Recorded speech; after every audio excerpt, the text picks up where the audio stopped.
Hello everybody, today we are looking at herdProtect Anti-Malware Beta. This has been requested a few times and I've finally gotten around to looking at it. And this is actually some very interesting software, as you will see in a moment. And as you can see by this graphic immediately in front of you, the normal anti-malware scanners that you might see, the conventional scanners if you will only use maybe one or two different engines.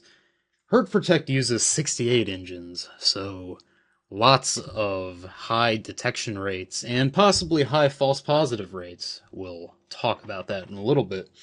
Right now this software is in beta, and as of right now it is freeware. As you can see by their timeline roadmap thing, they've completed a scanner, they have their remover in beta, and at some point they're going to have real-time protection with their cloud scanner, which is very interesting, and I wonder how they are going to implement this.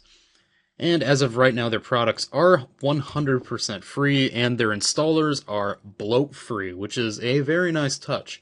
However, in the future, they could charge for this software, so don't expect it to be completely free forever.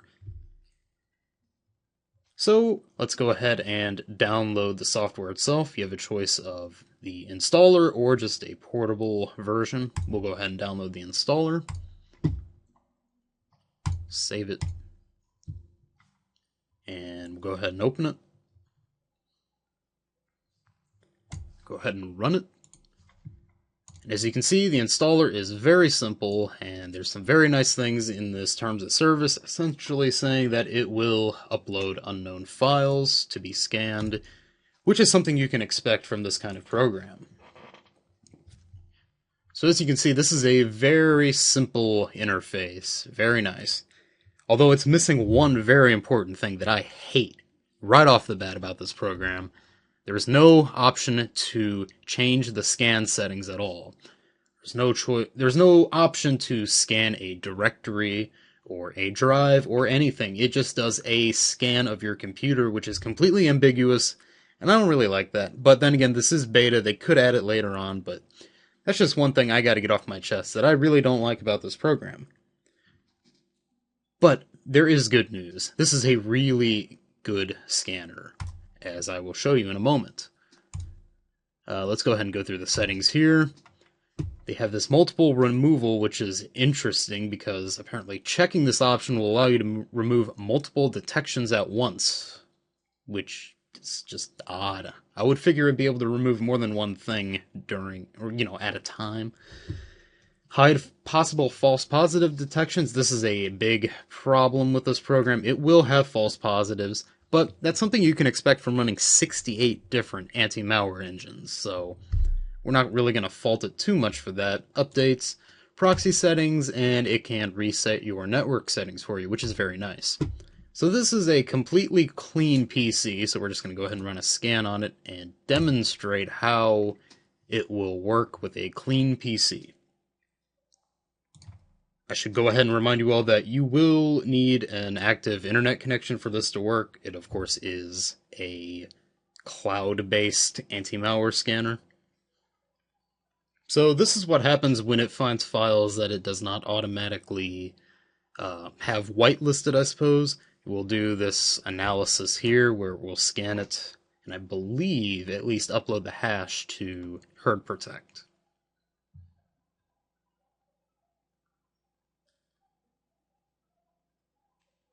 It's doing something. It says cloud analyzing, so I'm sure great things are happening right now with these files. Okay, the scan has completed and there are no infections found. However, it did flag, I believe, 6 files for rescanning. However, those are not malicious. However, on my real computer, I got quite a few false positives, even with the false positive setting checked. Legitimate programs like AutoKMS, JDownloader, Battlefield 1942, Damvid, and Lightshot were all detected and were not hidden behind the false positive thing. I should note that they were already unchecked, but it's still weird to have those come up. And then when you remove that, you get a ton of false positives, such as Virtual Clone Drive, on-top replica, Audacity, OBS, Earphone View, WinDirStat, WinFF, and Blue Screen View. So this is really meant for more computer-savvy users to go through and figure out what files are legitimate and which ones are not. Now this was all on a clean computer, so no hiccups there. However, I want to see how this works with an infected computer, and I'm sure this will make a much more interesting video. So I'm going to go ahead and set up a VM with exactly that scenario. And I should also mention that there are some limitations to this beta that they do document on the website, such as having limited rootkit detection and a very limited runtime binary patch scanning. I'm not sure what this means exactly, and I'm not going to pretend that I know. So we have quite a few different pieces of malware here, and we have herdProtect. We're going to go ahead and close it. And we're just going to go ahead and execute a few of these and see how our computer will react and how herdProtect will scan the files. So let's go ahead and do that now. Okay.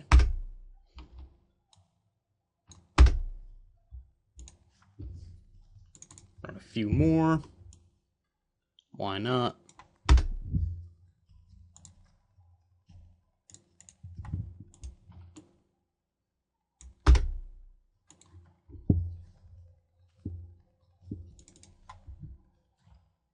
What else can we run? Run some of these.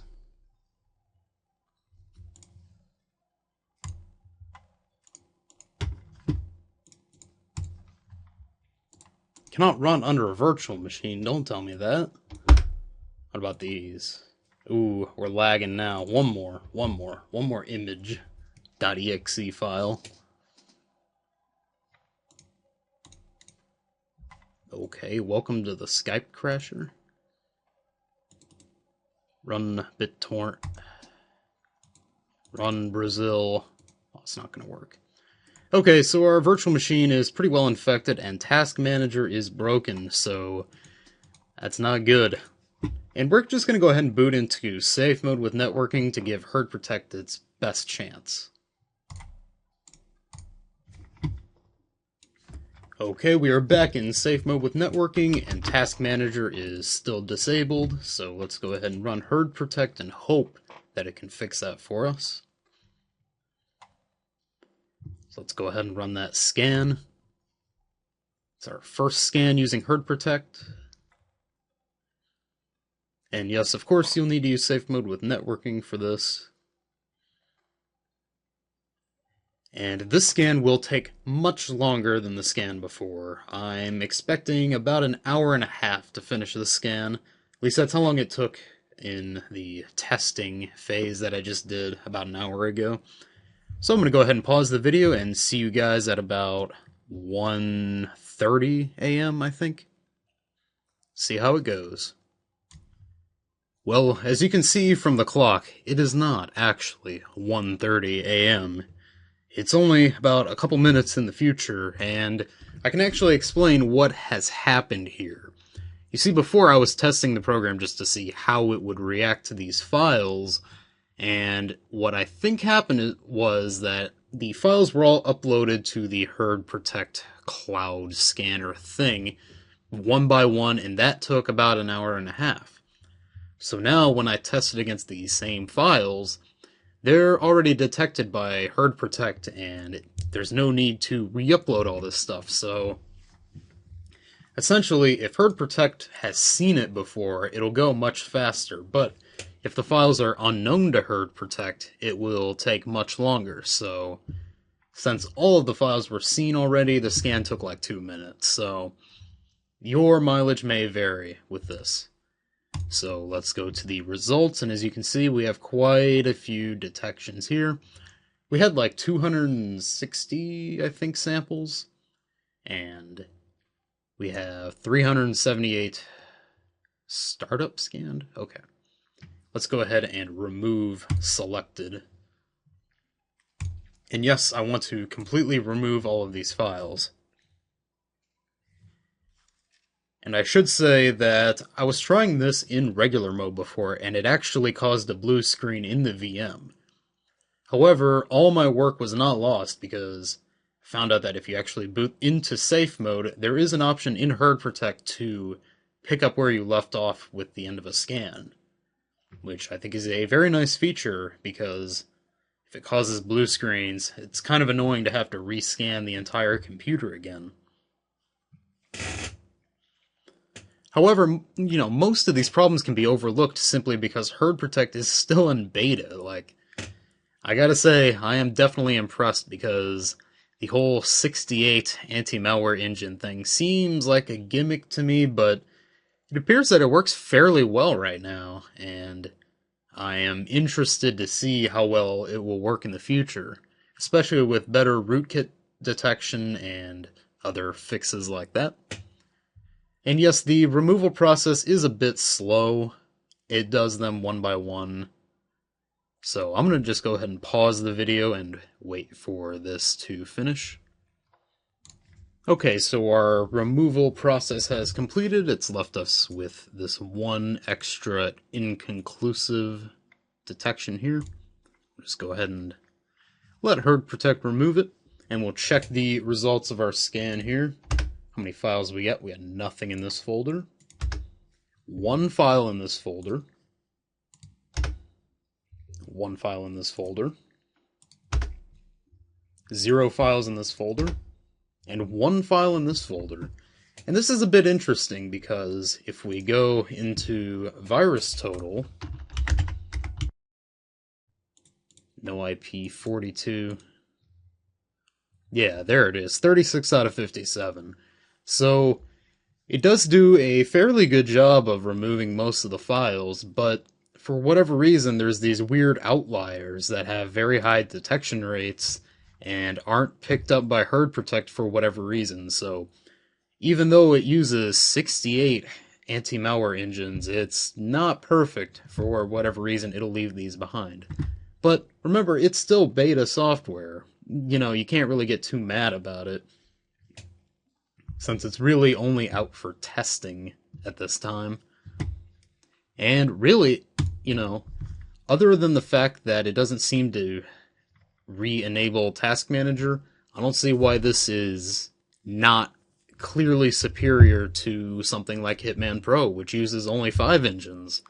And that's paid software, and this is completely free right now. So if you're okay with having to fix little issues like this, and possibly internet settings changes and file associations being broken, this is some really great software, and it's in a pretty good state right now. I just want them to fix that scanner and fix these weird little outliers where you'll have 38 out of 57 detection rate.